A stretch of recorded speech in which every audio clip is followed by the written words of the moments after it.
Speed maintain करना है, लेकिन जल्दीबाजी में नहीं करना बेटा, जल्दीबाजी में नहीं करना। और बायोलॉजी से कहीं कहीं कहीं कई गुना ज्यादा है आसान फिजिक्स। सुन बता देता हूं, अभी भी समय है, अगर सीख पाएगा तो। एक सिंपल सा लॉजिक है, अगर मई में पेपर है, मई में पेपर है, तो मार्च और अप्रैल में 2 महीने तैयारी करते हो। अगर तुम्हारी तैयारी ऐसी है मार्च में कि तुम्हारे बायोलॉजी में 350 आ सकते हैं, मेरी बात सुनना, 350 आ सकते हैं, तेरी बायोलॉजी में तैयारी पूरी है। अगर तू 2 महीने बायोलॉजी मत पर, मार्च और अप्रैल, तेरे नंबर आएंगे 50, मतलब 150। 350 से घट के नंबर सिर्फ 150 आएगा अगर मार्च अप्रैल में तू बायोलॉजी बिल्कुल नहीं पढ़ता है तो। बड़ा आसान है सर, मार्च और अप्रैल में खूब जान लगा के पढ़ेंगे बायोलॉजी तो आ जाएंगे 350। अगर मार्च और अप्रैल में बिल्कुल बायोलॉजी नहीं पढ़ते हो, मतलब तुम्हारी, मेरी कंडीशन समझे मैं क्या बोल रहा हूं? मैं ये कह रहा हूं कि मई में पेपर है और तुम्हारी तैयारी ऐसी है कि 350 नंबर तुम ला सकते हो। कहां पर? मार्च में। मार्च में तुम्हारी तैयारी है। अगर मैं बोलूं मार्च और अप्रैल में बायो मत पढ़ो, तो तुम्हारे नंबर 350 से 150 आएंगे, सब भूल जाओगे। यहां पर पूरा रट्टा है, 90% चीज रटने वाली है। लेकिन अगर तुम्हारी फिजिक्स में तैयारी ऐसी है कि तेरे 170 प्लस नंबर आ सकते हैं, कितने आ सकते हैं? 160 170 आ सकते हैं, हाँ। और तू अगर मार्च और अप्रैल में बिल्कुल भी फिजिक्स मत पढ़ना, बिल्कुल फिजिक्स मत पढ़ना, बिल्कुल मत पढ़ना, तो भी तुम्हारे नंबर 120 से 130 आ जाएंगे, कोई नहीं रोक सकता। तू मत पढ़, मार्च और अप्रैल में बिल्कुल फिजिक्स मत पढ़ना, तो भी तेरे 120 130 आ जाएंगे। क्यों? प्योर कंसेप्ट है, सिर्फ कंसेप्ट वाली बात है। हर एक चैप्टर लिंक्ड है, पीछे का कंसेप्ट आगे काम आता है, इसका कंसेप्ट और आगे काम आता है, इसका कंसेप्ट और आगे काम आता है। लॉजिकल है, हर एक चीज का रीजन है, कंसेप्ट है। प्रेजेंस ऑफ माइंड ढंग से रखोगे, चीजों को एक बार समझ लोगे, क्वेश्चन प्रैक्टिस कर लोगे, कौन सा फॉर्मूला कब एप्लीकेबल है समझ लोगे, तो इतने नंबर आ जाएंगे। मत पर, मत पर। और इसी का उल्टा, एक और सोच सुन, इसी का उल्टा, मान ले कि तू मार्च और अप्रैल में सिंसियर होता है और सोचता है कि यार मेरी तैयारी तो चल रही है और जान लगाते हैं। तो मार्च और अप्रैल में मान ले बायोलॉजी तेरे 250 से 300 नंबर आ रहे थे, मार्च अप्रैल में जान लगा देगा तो बायोलॉजी में 350 से 360 चले जाएंगे। हाँ, मान ले तेरे बायो में 250 से 300 नंबर आ रहे हैं, भाई 250 के आसपास नंबर आ रहे, चल 200 से 250 आ रहे हैं। अगर तू मार्च और अप्रैल में जान लगा देगा तो 360 चले जाएंगे।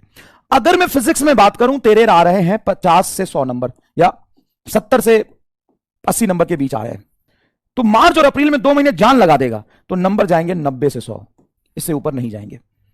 क्यों? क्योंकि लास्ट में 2 महीने में इतना प्रेशर रहता है कि तुम्हारा कंसेप्ट बिल्डअप नहीं होगा, चीजें बहुत ज्यादा इंप्रूव नहीं कर पाओगे। केमिस्ट्री तो बीच में है, उसको धीरे धीरे करते रहो। मेन गेम बायोलॉजी और फिजिक्स का है। सबसे पहले नीट की तैयारी करने के लिए बायोलॉजी तुम्हारा सुपर स्ट्रांग होना चाहिए, सुपर स्ट्रांग होना चाहिए, केमिस्ट्री स्ट्रांग होना चाहिए। अब समय ऐसा आ गया है, पहले क्या होता था, पहले आज से 4 साल या 5 साल पहले ऐसा होता था, 5 साल 7 साल पहले ऐसा होता था कि अगर तुम्हारा 4 में से कोई भी 3 सेक्शन स्ट्रांग है तो तुम्हारा सिलेक्शन हो जाएगा। 4 में से मतलब बोटनी, जूलॉजी, केमिस्ट्री, फिजिक्स, ये बोटनी, जूलॉजी, केमिस्ट्री, फिजिक्स, इन 4 में से कोई भी तुम्हारा 3 स्ट्रांग है तो तुम्हारा सिलेक्शन हो जाएगा, कॉलेज तुमको मिल जाएगा, कॉलेज तुमको मिल जाएगा। अगर तुम्हारा बायो, बोटनी, जूलॉजी और केमिस्ट्री स्ट्रांग है तो जनरली बच्चा फिजिक्स इग्नोर करता था, फिजिक्स में 50-60 नंबर ले आता था तो भी उसको कोई कॉलेज मिल जाता था, क्योंकि 3 में अच्छा स्कोर कर लेता था, इसमें 50-60 नंबर ले आता था। लेकिन अब क्या है कि तुम्हारा चारों स्ट्रांग होना चाहिए, तभी जाके तुम्हें कॉलेज मिलेगा, क्योंकि कट ऑफ बहुत हाई जा रहा है, कट ऑफ बहुत हाई जा रहा है। तो अब सीधा सीधा रूल है कि तुम्हारा बोटनी और जूलॉजी एकदम सुपर स्ट्रांग होना चाहिए। जब तक इसमें तुम्हारे 80 से 90% मार्क्स नहीं आ रहे हैं तब तक फिजिक्स पढ़ने का तुम्हें हक ही नहीं है, मतलब तुम्हें हक नहीं है फिजिक्स पढ़ने का, तुम हक खो चुके हो। जब तक तुम्हारे बायोलॉजी में 80-90% नंबर नहीं आते हैं, 90% नंबर नहीं आते हैं, 90% के आसपास नहीं आते, तो तुम्हें फिजिक्स पढ़ना ही नहीं चाहिए,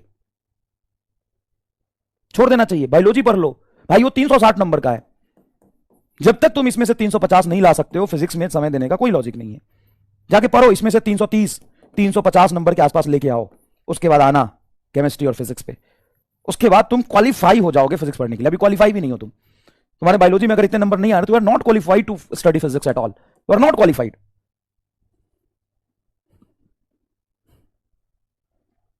नॉट क्वालिफाइड तुम्हारी औकात ही नहीं है फिजिक्स पढ़ने की। इतने आते हैं तब अब फिजिक्स पे थोड़ा समय दो, अब फिजिक्स में समय थोड़ा अभी ज्यादा दो, ताकि चीजें तुम्हारा बहुत अच्छे से स्ट्रांग हो जाए। This video is sponsored by biology नहीं सच बात बता रहा हूं भाई, कोई फायदा नहीं है ना। अगर बायोलॉजी में तेरे 200 नंबर आ रहे हैं तो फिजिक्स पढ़ के करोगे क्या? फिजिक्स करके क्या करोगे? अच्छा, बाद में तुम इसके बाद अगर ऑप्शन चुनोगे तो क्या चुनोगे बताओ? तुम यही चुनोगे ना, मेडिकल होता तो मेडिकल में जाएंगे, नहीं तो बोटनी जूलॉजी से बीएससी करेंगे, वहां तो फिजिक्स का कोई काम नहीं है। समझ गए? चलो चलो, सॉरी सॉरी, थोड़ा सा समय खराब कर लिया। मैं तुम्हें एक चीज बता रहा हूं बेटा, प्लीज मेरी बात मान लो, थोड़ा समझ लो। फिजिक्स को थोड़ा ज्यादा समय अभी दो रिलेटिवली, बायोलॉजी को और केमिस्ट्री को अरेंज करते चलो धीरे धीरे, उसमें समय उसमें भी दो। चारों सेक्शन तुम्हारा इक्वली बैलेंस होना चाहिए। पहली बात, बैलेंस बहुत जरूरी है। कई बच्चे सिर्फ बायो पढ़ते हैं, सिर्फ बोटनी जूलॉजी पढ़ते हैं, क्यों? क्योंकि उसमें पढ़ने में मजा आता है, इंटरेस्ट आता है। भाई मैं समझ सकता हूं कि फिजिक्स में न्यूमेरिकल होते हैं, न्यूमेरिकल नहीं होते तो डिप्रेशन आता है, लेकिन यही दोनों आपका सिलेक्शन नहीं करा सकता ना।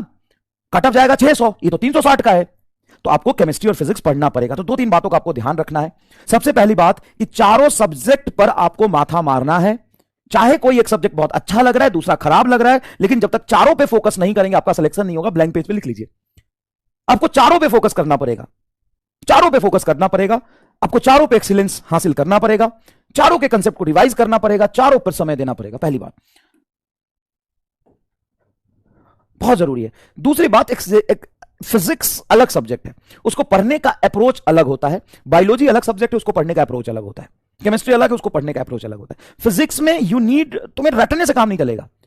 फिजिक्स में तुम्हारा प्रेजेंस ऑफ माइंड चाहिए। तुम जब सवाल कर रहे होगे तो अपना 100% फोकस, अपना 100% ध्यान सवाल पे दो। दूसरा, कलम चलाओ, तुरंत से जवाब देने की कोशिश मत करो, जल्दीबाजी छोड़ दो, सिली मिस्टेक्स होंगे।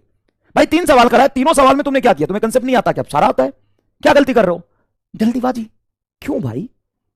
कहां जाना है? अभी अभी चांद पे, चंद्रयान 4 पे बैठ के जाना है क्या तुम्हें? अप्रोच बता दीजिए। अप्रोच बता देता हूं, जब तक तुम्हारा कंसेप्ट अच्छा नहीं होगा, न्यूमेरिकल सॉल्व करने का कोई फायदा नहीं है। Build your concept. कंसेप्ट कैसे बिल्डअप होगा? जो क्लास में करा रहे हो उसको समझो, अच्छे से चीजों को रिलेट करना समझो। उसके बाद बेसिक कैलकुलेशन आपको करना ही पड़ेगा। कैलकुलेशन में आप अपना कलम मत रोकिए। आपको 4 लाइन अगर सॉल्व करना पड़ जाए ना तो आपका हाथ दर्द कर जाता है। बेटा कंपटीशन बहुत हाई है, कलम चलाओ, ठीक है? कलम चलाओ, कलम मत रोको, करके देखो। भाई तुम इसको देख के आंसर बताना क्यों चाहते हो? भाई तुमको कौन सा फिजिक्स में रिसर्च करना है? तुम देख के आंसर इतनी रफ्तार लाके क्या करोगे भाई? ऐसा थोड़ी ना है कि नीट का पेपर तुम देखोगे ओ चलो OMR भर दिया सीधा। ऐसे थोड़ी ना करना नीट के पेपर में। इतनी रफ्तार ले आओगे क्या? यस, ये फिजिक्स का सवाल, ये आंसर, ये इसका, ये फिजिक्स का ये आंसर, ये इसको, इसी को तुक्का कहते हैं, इसी को तुक्का कहते हैं। ये लेवल तुम्हें थोड़ी ना अटेंड करना है यार, ये तो मास्टर भी नहीं कर पाएगा। अच्छा, मुझे अगर ऐसे 5 सवाल दे दोगे, बात समझो, अगर तुम ये काम कर रहे हो जो काम मैं भी नहीं कर सकता, तुम वो काम कर रहे हो जो मैं भी नहीं कर सकता भाई, तुम बताइए क्या कर रहे हो? अच्छा, इसमें ऐसे गया, ये तो इधर, तो उसमें ऐसे जाएगा तो उधर, तो ये आंसर। ओ भाई भाई भाई भाई सर, इसमें इधर गया क्रॉस, इसमें इधर गया डॉट, तो ये आंसर। ये काम तो मैं भी नहीं कर सकता हूं जो तुम कर रहे हो। मैं भी बेचारा भोला आदमी, देख रहा हूं वेलोसिटी इधर है, मैग्नेटिक फील्ड को थप्पड़ मारेंगे तो फोर्स इधर लगना चाहिए, लेकिन निगेटिव चार्ज है तो इधर लगेगा। भाई साहब, जो काम मैं नहीं कर सकता वो तुम करना चाह रहे हो, बस यही गलती कर रहे हो। इसी वजह से सिली मिस्टेक्स होता है। थोड़ा समय दो ना भाई। सर लेकिन बहुत ज्यादा समय लग जाता है। इतना नहीं है। ईमानदारी से एक बात बताऊं, सच बताता हूं, सच बता रहा हूं, मैं कभी सच में स्कूल नहीं गया। जब मैं 1 साल ढंग से पढ़ने बैठा था ना, 11th-12th में मेरे सिर्फ 48% मार्क्स है, 48.7, 12th में 48.7। तो जब मैं पढ़ने बैठा ना तो मेरा दिमाग ही नहीं काम कर रहा था, ये क्या है। लगातार 1 साल तक पढ़ा तो भी जेईई मेन में मेरा सिलेक्शन नहीं हुआ, लगभग लाख के आसपास रैंक आया था। 1 साल में मैं कुछ ठीक नहीं कर पाया, कैसे कर लूंगा? तो समय लगता है। जब आप मेहनत करना शुरू भी करोगे ना तो बहुत लंबा समय लगेगा। बहुत आसानी से चीजें आप अटेंड नहीं कर सकते हो। पता है तुम्हारे में ना पेशेंस की कमी है। तुम ऐसा नहीं कि तुम पढ़ना नहीं चाहते हो, तुम पढ़ते हो, बैठ के पढ़ते हो, बैठ के पढ़ते हो, लेकिन उसमें कंटिन्यूटी मेंटेन नहीं करते हो। एक दिन तुम 10 घंटा जरूर पढ़ लेते हो, लेकिन अगले दिन तुम 4 घंटा नहीं पढ़ते हो। इसमें पता है रीजन क्या है? रीजन क्या पता है? थोड़ा बहुत भी गलती करते हो ना तो तुम डिमोटिवेट हो जाते हो। एक बात बताऊं, हर एक चीज का ना लिमिट है। मान लो ये फिजिक्स का एक बाउंड्री है। अब तुम यहां पे हो तो तुम्हें लग रहा बहुत ऊंचाई पे है, बहुत संघर्ष करना पड़ेगा, बहुत संघर्ष करना पड़ेगा, बहुत संघर्ष करना पड़ेगा, बहुत संघर्ष करना पड़ेगा। लेकिन एक लिमिट के बाद जब तुम इतना क्वेश्चन प्रैक्टिस कर लेते हो, हर चैप्टर में तुम 300 क्वेश्चन कर लोगे ना, उसके बाद मैं बताऊं, दुनिया के हर किताब में, इंडिया के हर कोचिंग के टेस्ट में, मैं बताता हूं सीक्रेट अंदर का, रिपीटेड क्वेश्चन मिलेगा, रिपीटेड क्वेश्चन मिलेगा। अब भले ही तुम यहां पे हो, तुमसे गलती हो रही है, लेकिन यह समझ लो कि अनलिमिटेड नहीं है फिजिक्स, एक लिमिट है। उस लिमिट के बाद आपको पता है कैसा लगेगा, अरे यार पहले पता होता कि यहां तक पहुंचना, उसके बाद चीजें रिपीट होंगी। मुझे कोई फिजिक्स नहीं आता है, पता है मैंने क्या किया है, मैंने 4 कोचिंग का मॉड्यूल और 4 फेमस किताब बैठ के सॉल्व कर लिया। उसके बाद सब आ गया, तब पढ़ाना शुरू कर दिया, बात खत्म। क्या करना है ही क्या, ऐसे थोड़ी ना होता है। और तुम ऐसे मत समझो कि चीजें अनलिमिटेड है, बार बार हमको सोचना पड़ेगा, नहीं। जब हम पहली बार पढ़ते हैं तो हमारे लिए एकदम नया होता है, तो ज्यादा दिमाग लगाना पड़ता है। जब हम रिवीजन करते हैं तो टाइम लगता है, पहली बार में टाइम लगेगा, लेकिन जब हम दूसरी बार रिवीजन करते हैं तो थोड़ा कम टाइम लगता है। तुम अपना 100% जब देना शुरू कर दोगे ना, चीजें वही चीज घूम घूम के आती रहेगी। तुम इतना सवाल कर लो ना, 300 से 400 सवाल हर चैप्टर में कर लो, तो बात समझ। तो कोई सा भी कोचिंग इंस्टीट्यूट का मॉड्यूल उठा ले, कोई से भी कोचिंग इंस्टीट्यूट का टेस्ट पेपर उठा ले, इंडिया के हर कोचिंग इंस्टीट्यूट के टेस्ट पेपर में एक दूसरे का कॉपी पेस्ट करते हैं सवालों में। 5% भी सवाल नया नहीं बनाते, मैं बता रहा हूं, 5% भी सवाल नया नहीं बनाते। बस दिखा ना, दिखा, 5% भी सवाल नया नहीं बनाते। चीजें नया थोड़ी ना यार, तुम्हें क्या करना है। अब ज्यादातर बच्चा पहली बार में हार मान जाता है, नहीं तो दूसरी बार में, नहीं तो तीसरी बार में। तू 2-3 बार रिवीजन कर, गलती कर, कोई बात नहीं, 2-4 सवाल नहीं होंगे, क्या हो जाता है, उसको सीख ले। 3 बार गलती कर ले, लेकिन चौथी बार मत कर। लगा रहा, धीरे धीरे चीजें मुश्किल नहीं होती है, चीजें आसान होती है अगर तू लगा रहेगा तो। तू अपनी पकड़ को कमजोर मत होने दे, तू करता रहा। दिक्कत स्टार्टिंग में सबसे ज्यादा आएगा, दिक्कत थोड़ी सी कम होगी, चीजें तुम्हें ईजी लगने लगेगा। ये मैं लिख के देता हूं, मुश्किल नहीं है चीजें, तू करता रहेगा, धीरे धीरे करता रहेगा। 2 बार रिवीजन करेगा, 3 बार करेगा, 4 बार करेगा। अनलिमिटेड नहीं है ना चीजें, एक लिमिट है, उसके बाद सब कुछ पुराना हो जाता है। समझ गया।